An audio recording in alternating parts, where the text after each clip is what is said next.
ઉર્જા હા આજે શું નવું લેવી માધવ નમકીનમાં? સૌથી પહેલા તો જય જલારામ અને હર હર મહાદેવ. આજે માધવ નમકીનમાં મસ્તીની વસ્તુ આવી ગઈ છે. આવો મસ્તીનો શિયાળો હોય એમાં સવારે મસ્તીની ગરમ ગરમ ચા, ગરમ ગરમ ભાખરી અને એની સાથે ઘી. આ નાસ્તો કરવાની કેવી બધાયને મજા આવે. પણ આપણે ક્યાંક ફરવા જવું હોય તો આપણને શિયાળામાં કંટાળો આવે કે અત્યારના ફોનમાં કેમ આપણે ભાખરી બનાવી.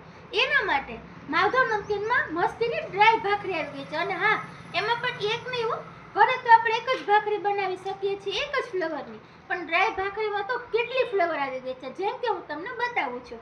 પહેલી આવશે એમાં જીરા ભાખરી, એકદમ મસ્તીનો સ્વાદ આવશે એનો.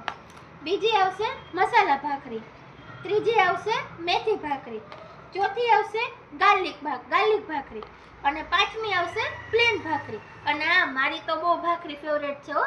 તમારે બધાની ફેવરેટ છે કે નહીં મને કમેન્ટમાં જરૂર કહેજો.